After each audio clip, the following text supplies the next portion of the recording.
This is Maths Hub and we are working with question number 19 and this is exercise 4BD2 updated 7th edition and the topic is sets here. So we have to shade the Venn diagram. This is the given Venn diagram and we have to shade the Venn diagram according to the given statement of the question.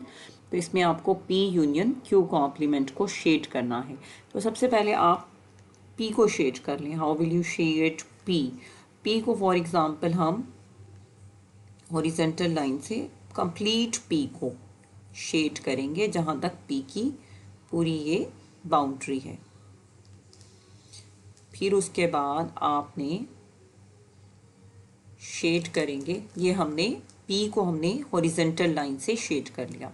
और Q complement का मतलब not Q को आपने किसी भी तरह से shade कर लेना है.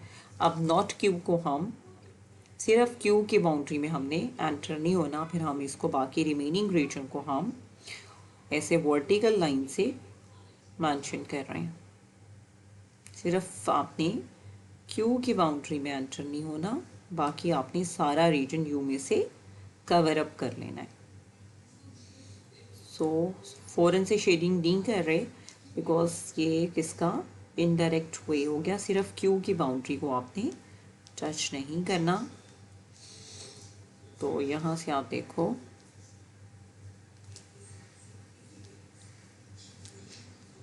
अब आपने यूनियन में इनकी यूनियन है तो आपने यूनियन में हॉरिजेंटल लाइन भी ले लेनी है, वर्टिकल लाइंस भी ले लेनी है और जहाँ पे ये दोनों हॉरिजेंटल और वर्टिकल क्रॉस करके आपके पास रीजन आया हुआ है वो भी ले लेना है. यानी आप कंप्लीटली शेड कर लोगे इस रीजन को, पूरा शेड करेंगे and you'll shade it properly.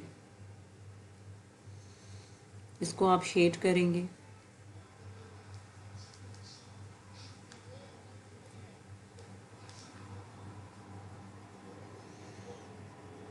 इसको पूरे को शेड कर लेंगे.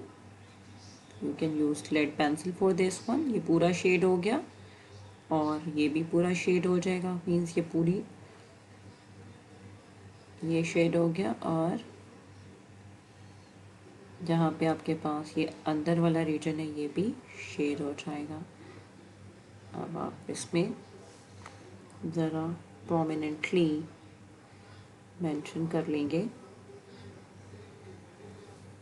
जो आपके सर्कल हैं उनको आप ज़रा प्रोमिनेंट रखेंगे ताकि आपको पता रहे कि ये आपकी रीजन जो है वो शेड कर दिया. बाकी सारा ये शेड हो जाएगा, यानी कि पूरा रीजन शेड होगा जिसमें आपके पास हॉरिजॉन्टल लाइन है, जिसमें आपके पास वर्टिकल लाइंस हैं या फिर ये इस तरह से क्रॉस है.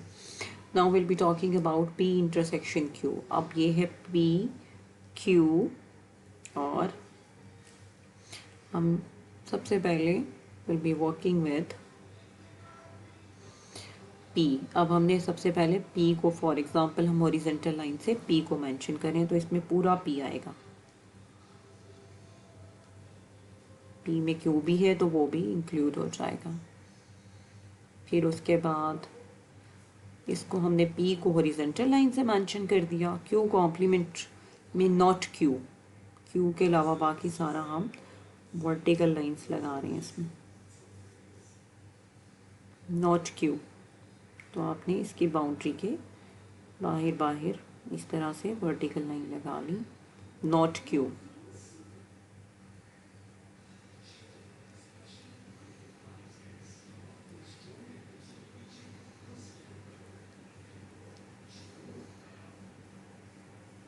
नॉट क्यू,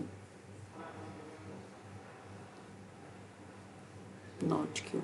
और इंटरसेक्शन में आपके पास जहाँ पे हॉरिजॉन्टल और वर्टिकल लाइन से ये क्रॉसेस बने हैं, बॉक्सेस बने हैं, वो रीजन सिर्फ आपका शेड हो जाएगा. यानी मैं अब आपको शेड करके बताऊंगी कि ये शेडेड रीजन जो होगा वो सिर्फ ये वाला होगा जहाँ पे इन दोनों का कंबाइन पोर्शन होगा.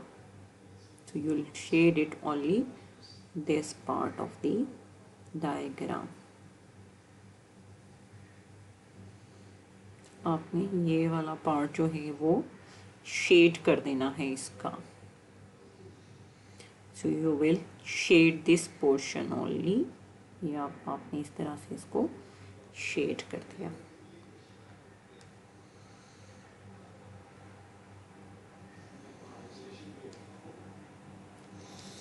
अच्छा, now will be working with P union Q complement. P पहले हम P मेंशन करेंगे, this is P set outside the bracket and this is Q।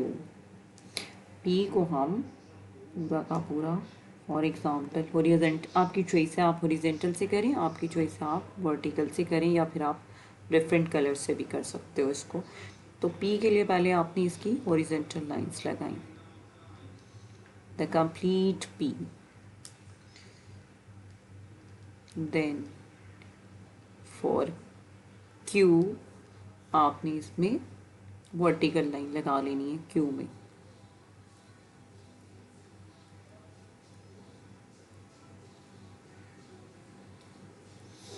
अब अगर आपने लेना होता P यूनियन Q, तो फिर आपके पास ये हॉरिजॉन्टल लाइंस वाली भी आ जाती, वर्टिकल लाइंस भी आ जाती, और ये जो आपके पास ये बॉक्सेस वाली बनी है, ये वाला पोर्शन, वो भी सारा यूनियन में आ जाता। बट हमें तो उसका कॉम्प्लीमेंट लेना है, ना ही हमने ये लाइंस लेनी है, ना ही ये, और ना ही इनका इस तरह से क्रॉसेस को लेना है। तो हम शेड किस रीजन को करेंगे, हम शेड करेंगे सिर्फ इस रीजन को, यानी कि हमने P यूनियन Q को नहीं किया, और बाकी रिमेनिंग रीजन को हमने शेड कर देना बस। ये वाला सारा रीजन जो है वो P यूनियन Q कॉम्प्लीमेंट को मेंशन करेगा। ये वाला आपने एरिया शेडेड कर देना है, अदर देन P और Q के आपने, ये वैसे भी अगर आप इसको हॉरिजॉन्टल और वर्टिकल लाइन से ना भी मेंशन करो तो this is very much obvious, ये आपको आसानी से शेड करना आ जाएगा।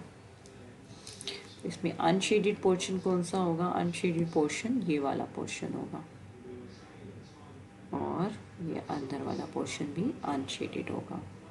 तो यानी अगर यूनियन होता तो ये सारा आ जाता, बट उसका कॉम्प्लीमेंट था, फिर आपने उसको अरेंज कर देना। ये Q इनसाइड है और P आउटसाइड है, so this is P union Q complement. अब हम लेंगे P इंटरसेक्शन Q। P आपके पास ये है और Q आपके पास ये है। अब P और Q का कॉमन एरिया क्या होता है, वो ये है।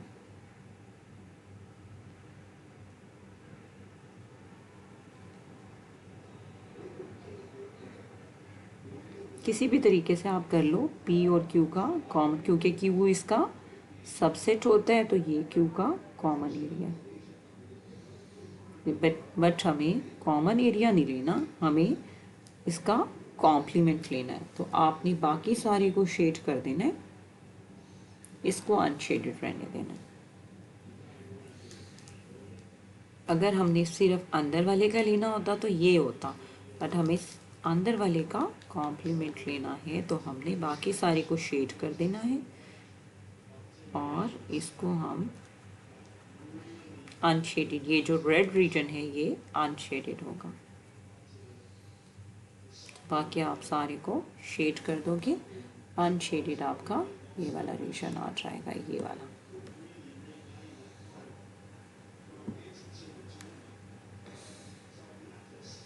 यानी इंटरसेक्शन वाला पोर्शन जो है वो आपका अनशेडेड रह जाएगा, और बाकी आपने सारे को शेड कर देना है।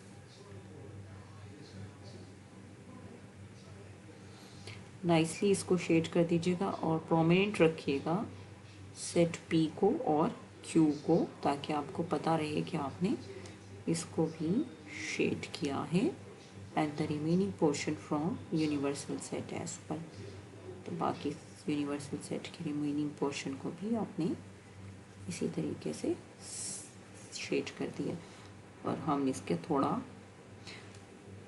P सेट को और Q सेट को प्रोमिनेंट करने के लिए we are tracing it again.